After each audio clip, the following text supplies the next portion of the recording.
Hello. All right. So, friendly reminder, ladies and gentlemen, that we are. That was an incomplete thought. I had no idea what I was going to say. Hello. I do want to point out to you, especially to our new people, that this, if you go to, oh my God, it's like I'm having a stroke. Hello.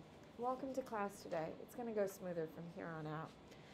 On Canvas, we are going to take a look. Keegan, you're messing me up here.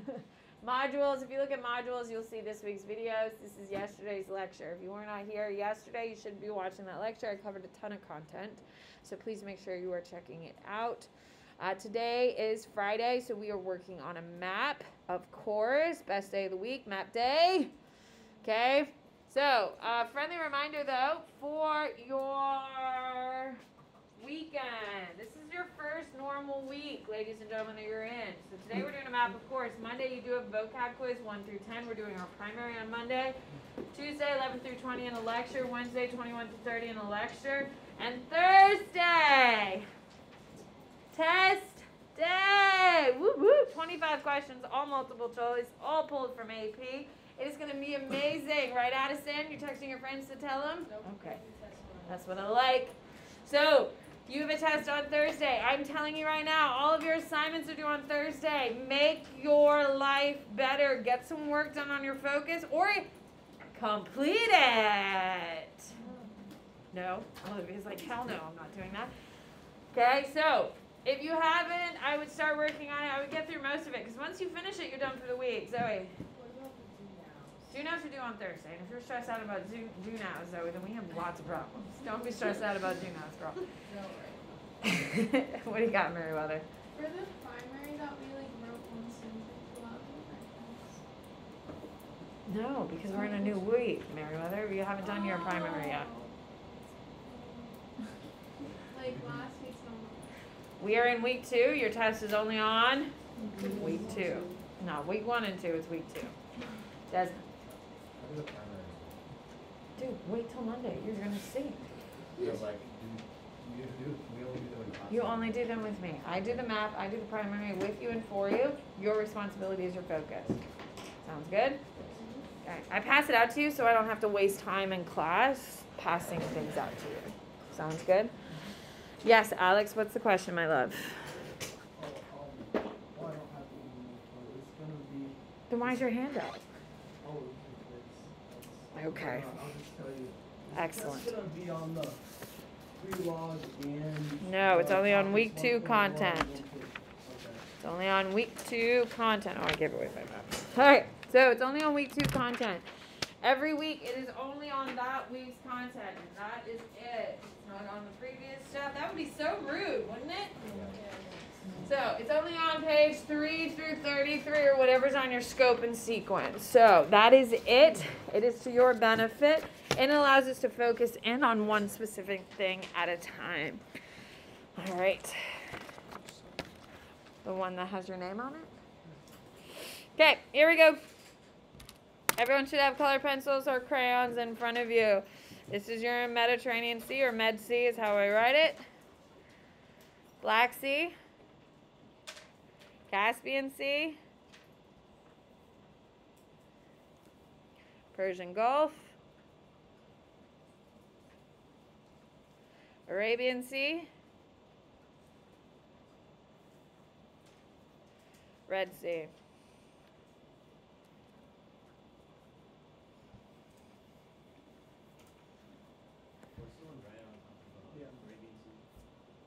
Ask your neighbors, guys. That's Persian Gulf. Okay. Paris is over here. Then you have Constantinople, which is right here.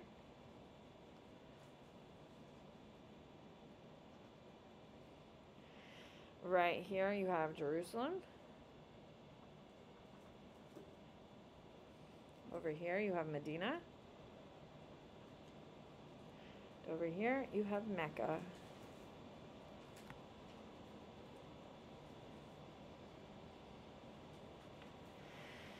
Over here you have the Caucasus Mountains.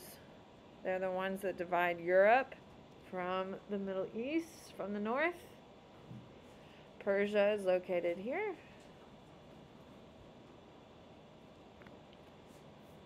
And that's all you need to identify. All right, you need 3 boxes. Your first box is going to be Islam and 632. Islam till 661 and Islam till 733. This chart is about and the spread of it. So here we go. Now keep in mind you do need to color in your whole map. You do not need to match my colors. We have bigger problems in the world. You matching my colors is not one of them. However, I will always tell you what colors I'm using in case you care. I don't. Here we go. We are going to start with yellow. Now, ladies and gentlemen, the prophet of Islam is Muhammad. Allah will come down and speak to Muhammad and tell him to start a religion, a new belief system based on him. So he will be told to kind of start this process. So Muhammad, who lives in Mecca, is already really invested into what religion? I've already taught you this. What religion is the foundation for Islam? Starts with a Z. Oh my God, that was really beautiful, guys. Way to practice that. All right, Zoroastrianism is the foundation. Well, Mecca is where Muhammad is from. He's a merchant. And Mecca is the hub of Zoroastrianism. So when he starts telling people stop following these gods and start following Allah, is that a threat to the businesses in Mecca? Hello? Yeah, absolutely, because they're already making a ton of money off Zoroastrianism. If all of a sudden a guy is walking around saying don't follow this religion, follow a new one, he becomes very unpopular in Mecca because he's threatening the economic stability. So they kick him out. He gets kicked out of Mecca and he goes to Medina for a couple years. In Medina, he kind of rallies a large force, comes up with his ummah, the lifestyle of how to be Islamic and honor Allah, all these things. And then eventually him and his followers will come and take over the city of Mecca. Okay. He is going to take over the city of Mecca. Now, a lot of Christians are like, oh my God, Islam, it's so violent. Muhammad took over a city by force, all that stuff. Guys, if you are thinking of, in comparison of religions, of people dying in the name, God, the Christian God has killed more people. Yes? Now, Jesus is a real person. There was a real dude named Jesus of Nazareth. This real dude, I'm talking in a specifically historical sense, yes? There is a guy named Jesus of Nazareth. He causes lots of problems for Rome, and he is completely nonviolent. He never engaged. He never asked anyone to fight. It is very true. How common is that? Not very common. So in a historical sense, there was a Jesus of Nazareth. He was a really incredible leader who inspired thousands upon thousands of people to follow him during his lifespan. We know this because there's historical records that tell us so. Muhammad and literally every other religion is born through some sort of conflict, yes? Now keep in mind, more people have been killed and slaughtered in the name of Jesus than they have in any other religion in the world. Sorry. Okay? Now, with that being said, do not hold Muhammad's original invasion as the justification that the whole religion is all like blood, guts, and gore. It's not. It's very peaceful. It's incredibly beautiful. It's all about a deep connection with God, all of those things. With that being said, Muhammad is going to die in 632. Once he dies, that is how big Islam has become. That's pretty hella impressive, true, not true? It takes about 200 years for Christianity to take off. This is in his lifetime. Now keep in mind, did Jesus start Christianity? No, he didn't. Jesus was just doing cool Jesus things. Okay? It's Paul of Czars who is like, oh my God, we could do this. Like, let's go. And then he starts it. Muhammad, who got the word of God, okay, spoke to Allah, wrote it down in what we call the Quran. he is going to start spreading, and it spreads to here. 30 years after his death, okay, about, it's just shy, it's 29, thank you. This is how far it spreads. These territories have begun following Islam. As soon as Muhammad dies, we have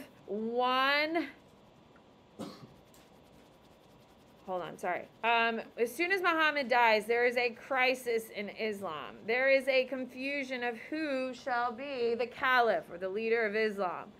His son-in-law takes over after Muhammad dies. The biggest problem Muhammad did to Islam, he's an incredible leader and super inspiring in so many ways. The biggest oopsie that Muhammad did is he didn't leave a clear progressive chart of how to pick your next follower or leader.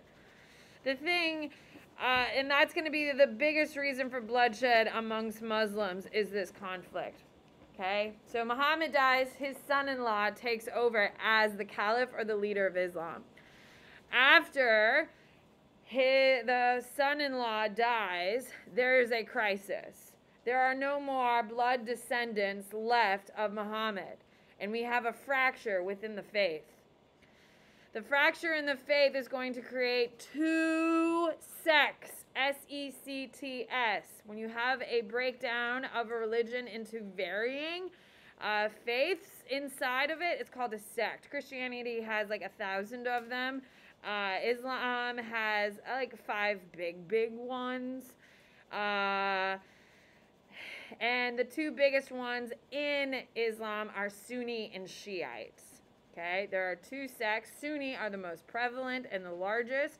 Most Muslims that you will meet, ladies and gentlemen, are going to be Sunnis. Very few Shiites are around, and they're in pretty limited places. They are here in the United States, of course, but there's not a ton of them. Most of them are going to be Sunnis that you meet. Sunnis believe that the caliph should be the most qualified person. Okay, so the person who is closest to God, understands the Quran the best, should be the leader. Shiites believe, which is the smallest sect of Islam, that it should be a blood descendant of Muhammad. How many of those are walking around? 0. So they're waiting for their caliph. Okay, they're waiting. Does anyone know the one country in the world that is controlled by Shiites? No? It's Iran. Iran is Shiite based. There's only one other empire we study. There is only one other empire we study in this whole course that is a Shiite based. And that is going to be one of your gunpowder empires in the 1500s. They are Shiites, which will lead them into direct conflict with like the Ottoman Empire and the Mughal Empire. So we're going to have lots of conflict within Islam over who is right over the different sects of Islam. Now, in regards, I'm going to be making comparisons back to Christianity because most of you are more familiar with Christianity. Christianity does not fracture for about 400 years. And it will fracture by the Byzantine Empire. It will create the Catholic Church, and it will create the Eastern Orthodox Church. Anyone in here Greek Orthodox? Okay. Are you Greek? No, I've heard of it. Oh, yeah. You all should have heard it because there's a bunch of Greek Orthodox churches in town. There's one right by our Panera off of Howard, right? Some of you may have even gone to school there. It has a pretty popular elementary school there. Anyway, they are going to do things differently than Catholics. So one of the biggest difference is, actually, let me get to that in a sec. All right, Islam, 30 years after Muhammad's death is pretty damn big. 100 years after Muhammad's death, damn. Okay, so when we're talking about the spread of Islam, ladies and gentlemen, it is going to be spread via trade routes. One of the biggest differences between Islam and Christianity is that Christianity, especially in the beginning, because remember, it takes about 200 years to actually really get going here, is going to be spread by forced conversion. Forced conversion is you become a Christian or I kill you. Is that what Jesus would have said? No, that doesn't sound like a Jesus quote. With that being said, ladies and gentlemen, Islam outlaws it immediately. You cannot force someone to be a Muslim. It is completely against the foundations of Islam. Is there anything that says no in the Bible? No, of course not. Okay? So, what? No, this is different. I'm now just coloring in my map to get full credit. Okay, so I'm just coloring in. So we've only done 3 colors. Those are my 3 colors. Now I'm just coloring in the map so I can get full credit. So Islam is no forced conversion. So these people are choosing the religion, or they've been conquered by an Islamic empire like the Abbasid, and the people in there can pay a tax, but no one is forced to convert. If you get conquered by Christians, what happens to you? Yeah, join or die. Yeah, I mean, look at the colonial America. Woof! All right. You also need to color in your water if you're going to get full credit, ladies and gentlemen. Okay, so Islam is going to be spread via trade. It is going to become incredibly popular around the world. It is very peaceful. It is very pretty. It is very easy to have a relationship with God, which is why it's very attractive to both poor and wealthy. Okay? God, Allah, and Islam. All right. Now, Islam is spread through trade routes because the people in the Middle East, pre-Islam, and obviously continued after Islam is created by Muhammad, is going to be the major facilitators of trade. The most dangerous part about moving goods from Europe to China is through the Middle East. The terrain of the Middle East is very dangerous. It's super mounty. Oh my God, what the hell is mounty? It is very mountainous and lots of desert. So if you don't know what you're doing, what are you going to do? Yeah, you're going to die. So the people who are best at covering that terrain are the people who grew up in that terrain. So that's why most of your worldwide trade is going to be facilitated by the Middle Easterners, because they know how to get through the most dangerous part. And that is, of course, through the Middle East, because of the region, the temperature, the deserts, the whole thing. So the Middle East is going to be the facilitators of worldwide trade. They're going to become incredibly wealthy because of that. Yeah. And they're also going to spread Islam throughout everything. You got about 10 seconds, and then we're going to flip it.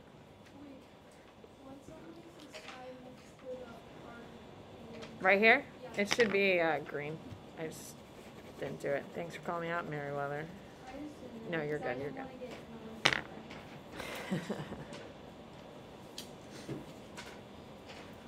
Who are you guys playing today?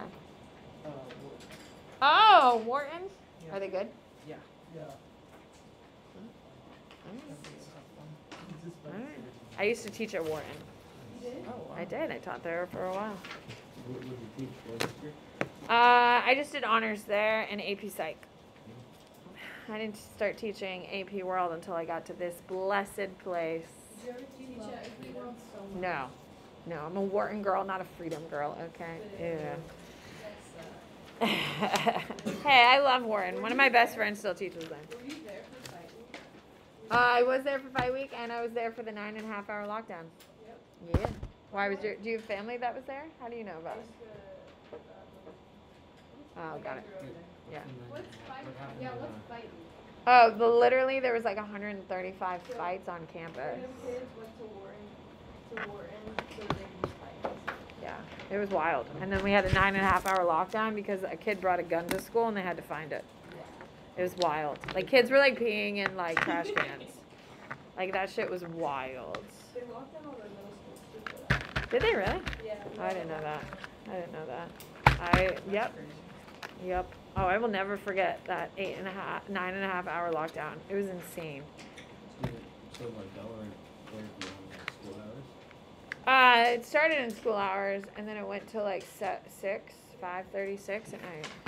It was terrible. They had to deliver, like, the lunch ladies brought us food with, like, armed guards to keep this, like, it was wild. It was crazy. Like, kids were literally, like, peeing into trash cans. I have a selfie of me and all those kids. I was in that class because I think it started in, like, 4th period. And, like, it pops up in my memories, and I'm like, oh, man, what a wild, weird day. Can you see it at some point? It's just about me and a bunch of random people you don't know, but it just makes my memory. I mean, since then I've never had a kid pee in my trash can. So hashtag blessed, I guess. I don't know. What a weird topic. Hi, we're on the other side. Oh my God, can you imagine if you just walked? Hi, I'm so sorry. This is such a weird class for you to join us on. I swear, we usually just don't sit and talk here about people peeing in trash cans. All right. What is your name, miss? I didn't write it down. What is it? Mabry? Oh, I like that. I've never had a Mabry. Mabry. Oh, I like it. Welcome, Mabry. All right, here we go. Paris.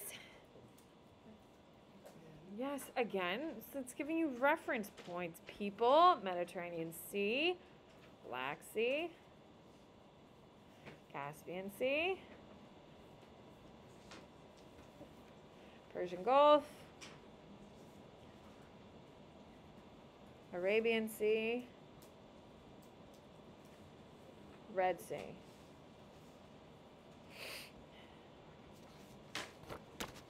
Okay.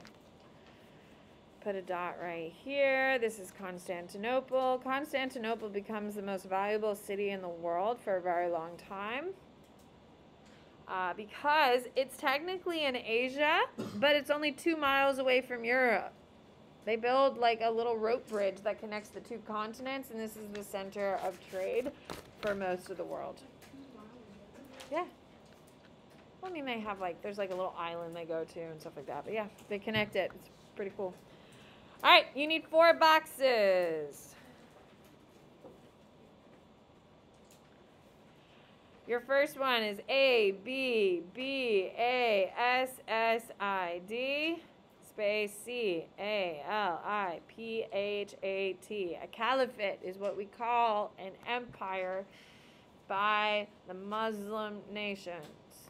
Okay, Byzantine Empire. Lombard Kingdom, and your Frankish Kingdom. FR. Oh, that's pretty terrible. FR. Frankish. All right. Here we go. I'm going to use dark green to start. So the Abbasid Caliphate is your first major Islamic empire. They are going to start conquering in the name of Allah. They are going to be the first major. They're not the largest, but they are going to lead essentially what will become the cultural foundation of what will become Islamic culture. They are going to conquer a ton of territory. Are they forcing all these people to be Muslim? No, they're not.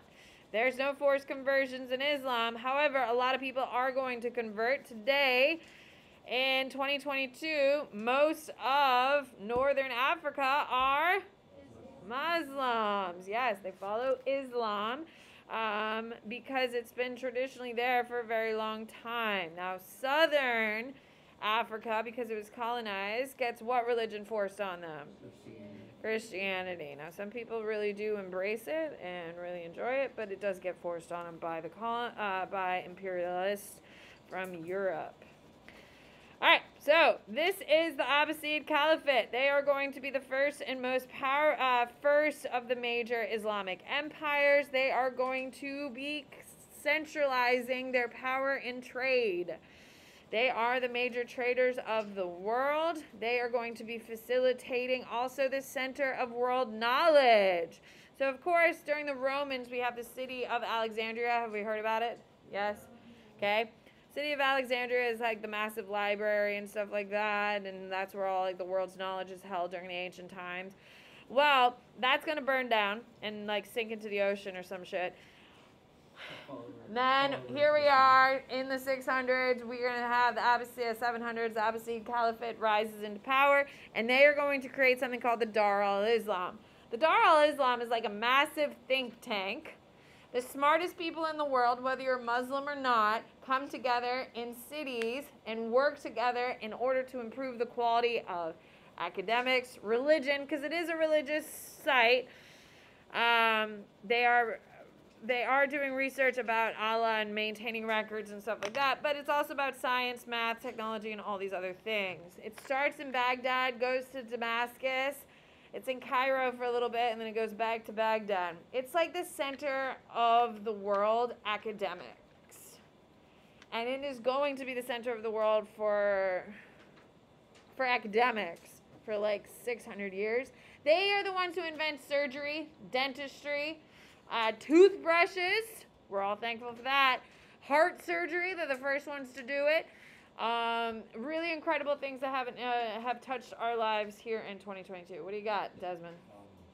The book for Dar al-Islam. Yes, the House of Wisdom. I thought it was a series of like regions.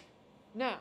Well, the Dar al-Islam is referred to as different aspects of the three major empires. Three major empires all fall under the Dar al-Islam, which is why the Dar al-Islam moves.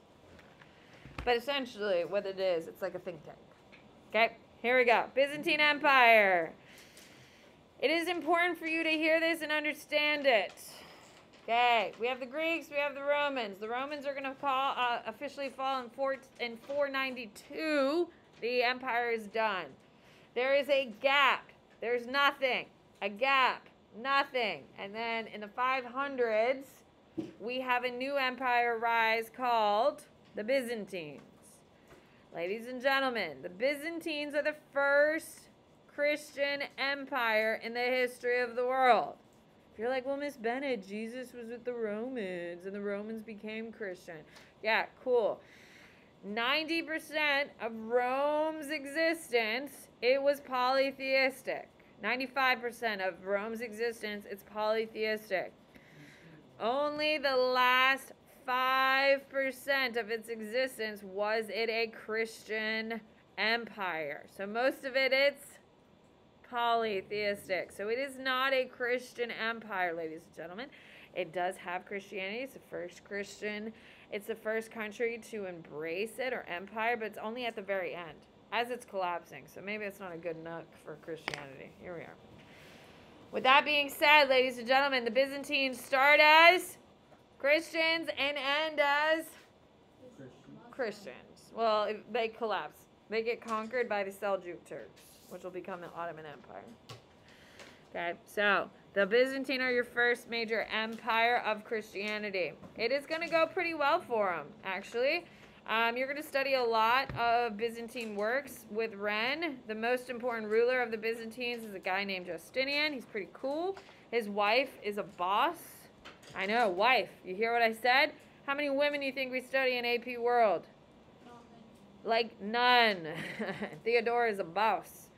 Anyway, so we're going to study them. They are also the reason why the Catholic Church or Christianity breaks in half.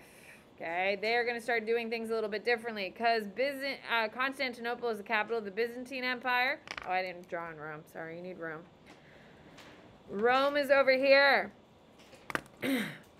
They're going to develop differently.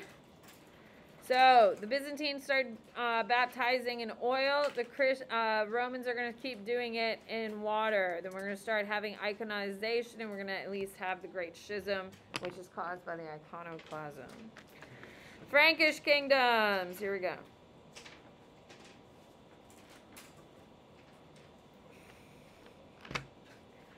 Okay. Frankish kingdoms are going to be led by a guy named Charlemagne. It does look like it, but it's not. But on yours, it does look like it. I'm sorry. I'm changing colors right now. It's going to be this really ugly color. They're different colors. Is that better? Yeah. Okay. Sorry. Okay, so the Frankish kingdoms are going to be led by a guy named Charlemagne. And he is going to save the Pope, and he gets named Holy Roman Emperor. And because of that, we have the Holy Roman Empire that's named in his honor, all that stuff. They don't really do much. Not much is going on in Europe. I'm just coloring in the rest of the map so I can get full credit. Ladies and gentlemen, not much is happening in Europe post-Rome until about like the 1600s. So if you could pick anywhere in the world to live, actually 1700s. Let's say 1700s. Where would you want to be? Anywhere but, well, Europe, really. Europe really sucks. It's really behind for quite some time. Not much is going on there. They are not making many advancements. They're not doing anything culturally. They don't have a bunch of inventions, and they're spending all their money on Asian goods. Okay, so Europe is kind of like a bus, and everyone in the world kind of makes fun of it, actually, and said their people are super dirty and nasty and like so behind and like culturally unaware and all that stuff, which is funny, isn't it? Which I think is great. Don't worry, they're gonna be fine. These Europeans that I'm making fun of at the moment, they're gonna rise up and take over the whole damn world, and you know, here we are in 2022 with the consequences. But yeah, so at this point in time, everywhere else is doing better than Europe. But they'll be fine, don't worry. All right, I'm coloring in my water so I can get all my points. Now, if you have finished coloring in your map, you can submit it on Canvas. It is open for submissions. You remember, you are going to submit your map and your primary via Canvas, but your focus is being turned into me. Keep that in mind. Yes, ma'am. Lombard.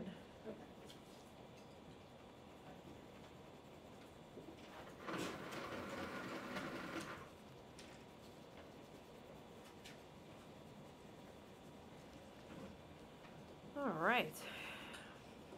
So as soon as you have your map done, I would submit on Canvas so you don't have to think about it again.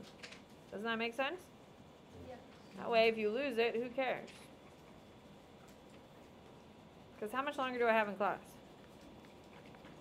5 minutes. Ooh, ooh. Should I teach? No. Damn. It's Friday. Oh, is it Merriweather? You think I didn't know that? You think that's the only reason I got out of bed? Because if it was... Oh my god. You cannot be stressed about that class. Is there a map? Why would there be a map in AP I Gov? don't know. Of the U.S. No. We're not there. Well, we're barely at 13. We just made 13 states yesterday with the Constitution.